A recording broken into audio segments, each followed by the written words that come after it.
I used to believe that if you worked hard enough, loved deep enough, stayed loyal enough, you could build something unbreakable. I used to believe that. Until the night my whole world shattered. My name is Melissa Harper. I'm 32 years old, and if you had asked me a year ago where I thought I'd be today, I would have painted you a picture so different from reality it almost feels cruel. I would have told you about the beautiful nursery upstairs, painted a soft pale yellow, waiting for the daughter I was so ready to meet. I would have told you about my husband John, my rock, my partner, the man who rubbed my swollen ankles at night and laughed when I cried over commercials. I would have told you about my best friend Julia, practically family. The sister I never had. The one who threw my baby shower and swore she would be Emma's honorary aunt. It all seemed so certain, so safe, until it wasn't. It was a Thursday night. Late March. The air still had a bite to it. The kind that hinted winter wasn't done just yet. I was 6 months pregnant. Exhausted from a long day of errands. Sinking into the couch with a bowl of ice cream perched precariously on my belly. John was supposed to be home already. Julia had texted earlier. Some silly meme about motherhood. Everything felt normal, safe. And then, the doorbell rang. I waddled over, grumbling to myself, and opened the door to find Karen, another friend, but not one prone to dramatics, standing there looking like she'd seen a ghost. Her hands twisted in front of her. Her face was pale. Immediately, my stomach dropped. Something was wrong. Karen? I said, stepping aside. What's going on? She hesitated, her lips pressing into a tight line, before finally stepping inside. I don't know how to say this. She whispered, but you need to know. You deserve to know. I blinked, my heart thudding painfully in my chest. Know what? She took a deep breath, and the words came tumbling out before she could second-guess herself. I saw John today, with Julia, at the hotel downtown. They were coming out of a room together. They kissed. Melissa, I'm so sorry. I didn't know if I should tell you. But I couldn't just pretend I didn't see it. For a moment, I couldn't process the words. John, Julia, hotel, kissing. They floated around me like pieces of a puzzle I refused to assemble. No, I said, shaking my head, a cold sweat breaking out down my back. No, you must be mistaken. Maybe you saw someone who looked like them. I know what I saw. Karen interrupted gently. Her eyes were full of pity. And something worse, certainty. It was them. I'm so sorry. I stumbled backward, bumping into the arm of the couch. The room tilted. I grabbed the edge of the table to steady myself, feeling the blood drain from my face. This couldn't be real. It couldn't. John loved me. Julia loved me. We were a family. Families didn't do this to each other. Maybe there's some explanation, I whispered, clinging desperately to the fraying threads of denial. Maybe it's not what it looked like. Karen's face crumpled. Her voice softened like she was speaking to a wounded animal. I'm sorry, Melissa. I wish it weren't true. But I saw them together. It wasn't just a mistake. It was deliberate. I sank onto the couch, my knees buckling under the weight of her words. My hands flew instinctively to my belly. To Emma. To the tiny heartbeat that had no idea her world was collapsing before she even entered it. For a long moment, the only sound in the room was my own shallow breathing. And then the anger came. Hot. White hot. Blazing through the heartbreak like wildfire. How could they? I choked out, tears blurring my vision. How could they do this to me? To Emma? Karen knelt in front of me, her hands covering mine. I'm so sorry, she whispered again. But it wasn't enough. Nothing was enough to erase what I had just learned. I sat there long after Karen left, staring at nothing, my mind racing through memories that now felt poisoned. John's late nights at the office. Julia's sudden disinterest in planning my baby shower. Little comments, little looks. Was it all there, right in front of me? And I just didn't want to see? The thought made me sick. I didn't know how long I sat there, frozen, my hand absent-mindedly stroking the swell of my stomach as if apologizing to Emma for not protecting her better. But one thing was clear. I couldn't pretend anymore. I had spent my life believing that love, real love, could survive anything. But trust? Once shattered, it was like glass. You could pick up the pieces, but you'd bleed trying to hold onto it. The waiting was the worst part. sitting there on the couch, clutching a throw pillow to my chest like it could somehow hold me together. Listening for the sound of John's car in the driveway. Every second stretched into a lifetime. Every heartbeat thundered in my ears. When I finally heard the crunch of tires on gravel, I shot to my feet. Adrenaline surging through my veins. This was it. No more pretending. No more lies. He walked in like it was any other night, loosening his tie. Tossing his keys onto the counter. Mumbling something about a long day at work. I didn't even let him get 2 steps inside. How long has it been? John? I said, my voice shaking but loud enough to cut through the stillness of the house. He froze, hand halfway to his jacket pocket, and turned to look at me. His face shifted instantly, confusion first, then defensiveness, then something darker. What are you talking about? He said, playing dumb, his voice a little too casual. I took a step closer, heart pounding so hard it hurt. Karen saw you, I said, each word sharp and deliberate. She saw you and Julia, at the hotel, coming out of a room together. The color drained from his face for a split second before he masked it with a sneer. Karen's crazy, he said, waving a dismissive hand. She probably saw someone else. You're seriously going to believe her over me?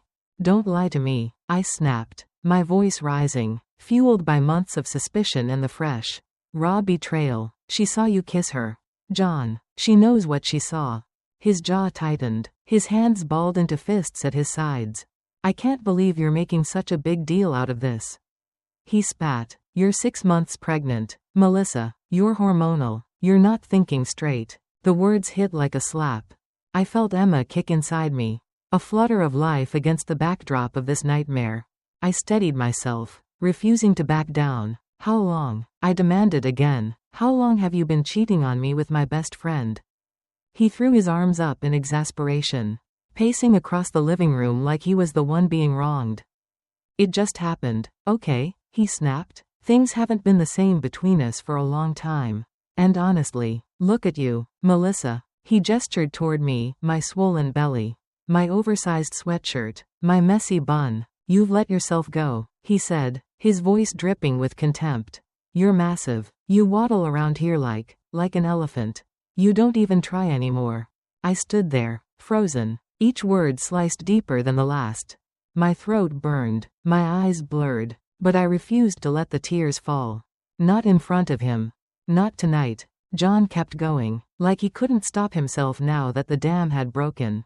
Julia's beautiful. She's fun. She still knows how to laugh. How to live. You're just this, moody, needy mess. Every day it's something. Your back hurts. Your feet are swollen. You're tired. God, Melissa, it's exhausting. He ran a hand through his hair. His face twisted with disgust. I'm tired of pretending, he muttered. I'm tired of coming home to a whiny, miserable woman who looks like she's given up on life. I felt Emma move again. A tiny kick against the storm raging around us. And somehow, that small reminder of her, of what really mattered, gave me the strength to speak. You don't even care about us, I said, my voice trembling but fierce. You don't care about me. You don't care about your daughter. You walked away from us long before you packed a bag. He scoffed. This isn't about the baby. Melissa, don't make it more dramatic than it is. I stared at him, feeling the final threads of whatever had once tethered us snapping, one by one. Dramatic. That's what he called it. Me, carrying our child, fighting through every lonely night. Every moment of fear was dramatic. I gave you everything, I whispered, the betrayal clawing up my throat like glass. I gave you my heart, my trust, our future, and you threw it away for a cheap thrill. John shrugged, unbothered. Maybe you should have worked a little harder to keep my attention. The room spun. I felt like I was standing on the edge of a cliff. The ground crumbling under my feet. But then something inside me, something fierce and protective and furious, snapped into place. I straightened my shoulders. I looked him dead in the eye. You don't get to break me, I said, my voice steady for the first time all night. Not you, not her, not anyone. He opened his mouth, probably to spew some new cruelty. But I didn't give him the chance. I turned and walked away, not because I was weak, but because I was done. Done fighting for someone who saw me as disposable. Done begging for scraps of loyalty from a man who didn't even deserve to know Emma existed. As I climbed the stairs that night, feeling Emma flutter inside me, I realized something that stopped me cold halfway up. I wasn't losing everything. I was shedding the things that were never real to begin with. And what I had left, what was growing inside me, was worth more than every lie John had ever told. I wasn't broken. I was being reborn. Packing didn't take long. Funny how the life you build with someone, years of memories, promises, whispered dreams, can fit into 3 suitcases and a couple of cardboard boxes when it all falls apart. I didn't even bother saying goodbye to John. There was nothing left to say. By sunrise, I was standing on my mom's front porch, shivering under the weight of everything I was carrying, physically and emotionally. She opened the door before I could even knock, pulling me into a hug so tight it cracked something open inside me. I broke down right there, sobbing into her shoulder like a little girl lost in the woods. She didn't ask questions. She didn't need to. She just held me, rocking gently, whispering over and over, "It's going to be okay. You're going to be okay." I wanted to believe her. God, I wanted to. But the truth was, I didn't feel okay. I felt hollow, like someone had scooped out everything good and left the shell of me behind.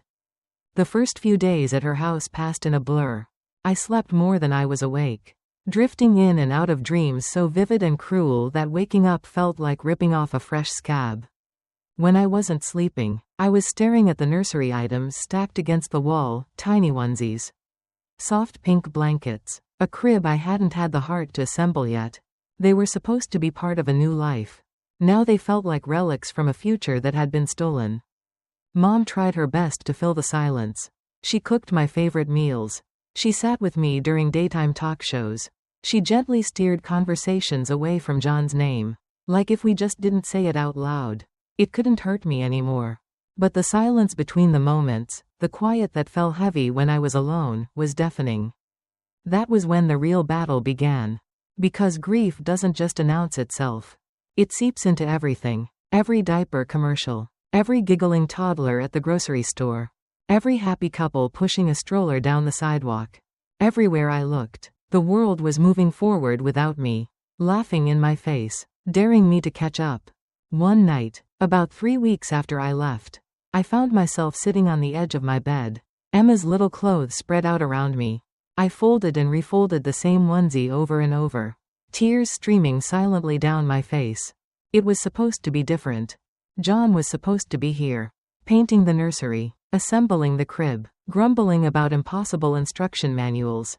Instead, it was just me and this tiny life I wasn't sure I was strong enough to carry alone.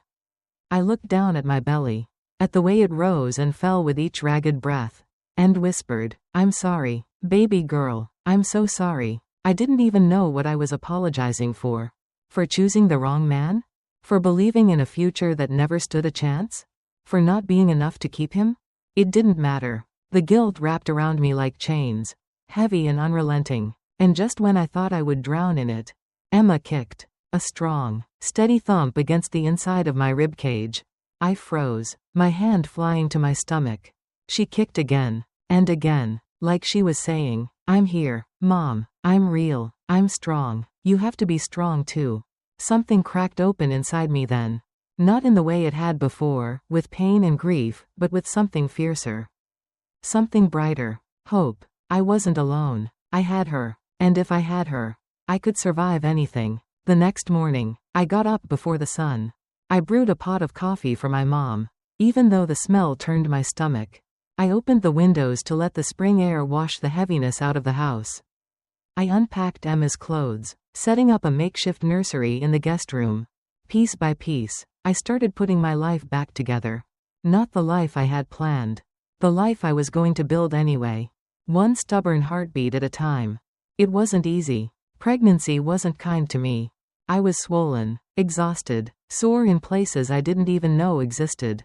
There were nights I cried myself to sleep, missing the fantasy of what could have been. The fairy tale I'd clung to for too long. There were days when the loneliness felt so heavy it pressed the air right out of my lungs. And every now and then, I'd catch myself reaching for my phone, wanting to scream at John, To demand to know how he could have thrown us away so easily. But every time, I stopped myself. He wasn't worth another ounce of my energy. He had made his choice. And now, so had I. I chose Emma. I chose me. The world kept turning. The seasons shifted. And somehow, against all odds, I kept moving too. Slowly, clumsily, but forward. Always forward. And as my belly grew, so did something else. Strength. Not the kind that comes from never falling. The kind that comes from falling 100 times and standing up 101. The kind that says, "You will not break me. Not today. Not ever again." It was a Thursday afternoon when I decided to step out for the first time alone since Emma was born. Mom offered to watch her, insisting I needed a break. And maybe she was right. I needed air. I needed to remember who I was outside of spit-up rags and midnight feedings. I wandered through the mall aimlessly, sipping a coffee that had gone cold without me even noticing. People bustled around me, arms full of shopping bags. Laughing, living. It felt almost surreal, standing there among them, knowing how much my world had shifted while theirs stayed exactly the same. I was browsing a rack of baby clothes when I heard it. A voice calling my name. Melissa. I turned slowly, heart hammering in my chest. And there she was. Julia. For a moment, I thought I was imagining it. The girl standing in front of me looked nothing like the one who had helped me pick out Emma's first crib. This Julia looked wrecked. Her face was pale. Her eyes were swollen and red-rimmed. And unmistakably, she was pregnant. I stood frozen, staring at her, while she rushed toward me, tears spilling down her face. "I'm so sorry," she sobbed, grabbing at my arm. "Melissa, please, just listen, please." The world around us blurred into background noise.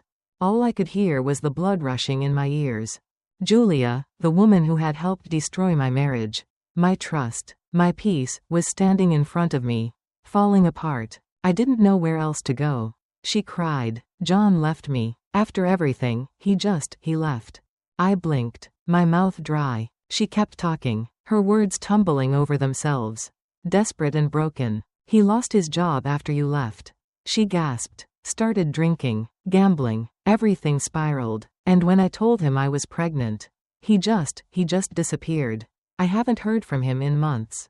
I'm alone. Melissa, I'm so sorry for everything. I ruined your life. And now mine is ruined too." For a split second, the old Melissa, the one who forgave too easily, who bent until she broke, almost reached for her. Almost. But I caught myself. I wasn't that woman anymore. I didn't need her tears. I didn't need her apologies. Her regret was hers to carry, not mine to heal. I looked at her, really looked at her, for the first time in over a year.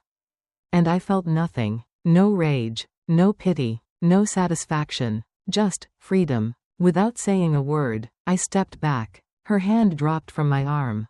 Her sobs grew louder, more desperate. But I didn't stop. I turned and walked away, leaving her standing there alone, clutching her belly, in the middle of the bustling mall.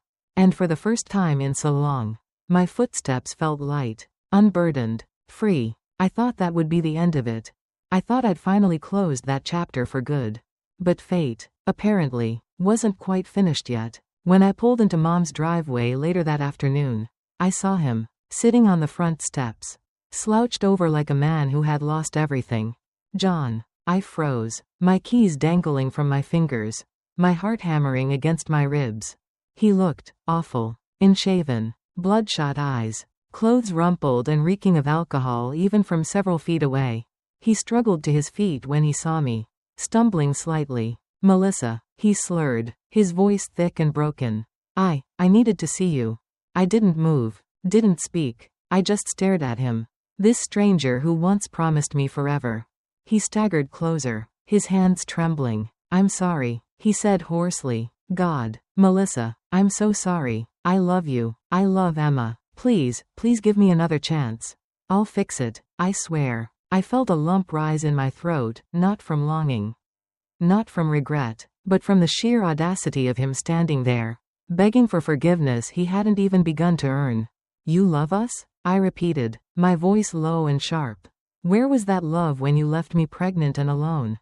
Where was it when Emma was born and you didn't even bother to call? He flinched like I had slapped him. I was stupid, he whispered. I was scared. I made mistakes. But I can change. Melissa, I can. I shook my head slowly, my heart hardening with every desperate word he threw at me. You don't get to come back now, I said. You made your choice, and you're going to have to live with it. Tears welled up in his eyes, spilling down his filthy cheeks.